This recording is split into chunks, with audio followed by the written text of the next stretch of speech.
প্রতি বছর বর্ষা এলেই পাহাড়ের পাদদেশে শুরু হয় স্বজন হারানোর আহাজারি। যখনই আকাশে মেঘ জমে তখনই বান্দরবন এবং খাগড়াছড়ি জনপদের বাসিন্দাদের দিন কাটে চরম আতঙ্ক আর উৎকণ্ঠায়। এবছরও এর ব্যতিক্রম নয়। গত কয়েকদিনের টানা বৃষ্টিতে হচ্ছে পাহাড় ধস। সংকট নিরসনে নিরাপদ আশ্রয় কেন্দ্রের পাশাপাশি স্থায়ী পুনর্বাসনের দাবি জানিয়েছেন ভুক্তভোগীরা। খাগড়াছড়ি প্রতিনিধি আজহার হীরা এবং বান্দরবন প্রতিনিধি হাসান ইসমাইলের তথ্য ও ভিডিও চিত্র নিয়ে আরও জানাচ্ছেন আফরোজা হাসি। বান্দরবান খাগড়াছড়িতে পাহাড়ের ঢালে মাটি কেটে তৈরি করা বসতঘরে লাখো মানুষের বসবাস। প্রতি বর্ষায় ভারী বর্ষণে পাহাড় ধসে স্বজন হারানোর আহাজারিতে ভারী হয়ে ওঠে পাহাড়ি জনপদের পরিবেশ।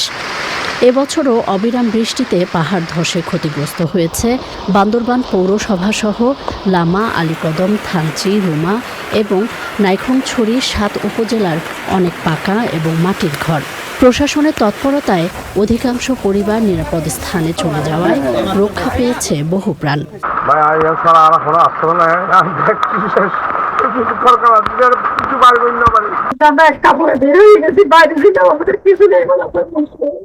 ঘটনাস্থল পরিদর্শন করে ঝুঁকিপূর্ণ বসতবাড়ির বাসিন্দাদের দ্রুত নিরাপদ আশ্রয়ে চলে যাওয়ার আহ্বান জানিয়েছে সেনাবাহিনী ও ফায়ার সার্ভিস।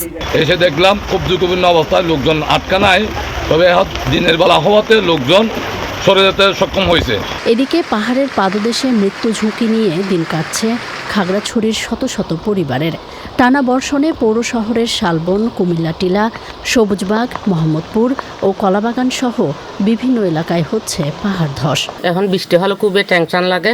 যদি মাটি ভেঙে পড়ে আমার ঘরের উপর পড়ার সম্ভাবনা রয়েছে। খুব কষ্ট হচ্ছে থাকায়। পাহাড়ের পাদদেশে ঝুঁকিপূর্ণভাবে বসবাসকারীদের স্থায়ী পুনর্বাসনের পরিকল্পনা প্রশাসনের। আপনারা অবশ্যই ঝুঁকিপূর্ণ জায়গায় বসবাস করবেন না। আপনাদের ঘর যদি ঝুঁকিপূর্ণ হয় তাহলে অবশ্যই নিকটস্থ আশ্রয় কেন্দ্র যেখানে খোলা আছে সেখানে আপনারা আশ্রয় গ্রহণ করবেন। পাহাড় কাটায় কঠোর নিষেধাজ্ঞা এবং সরকারি খাস জমিতে পরিকল্পিত পুনর্বাসনে পাহাড় ধসে প্রাণহানি কমবে বলছেন বিশ্লেষকরা।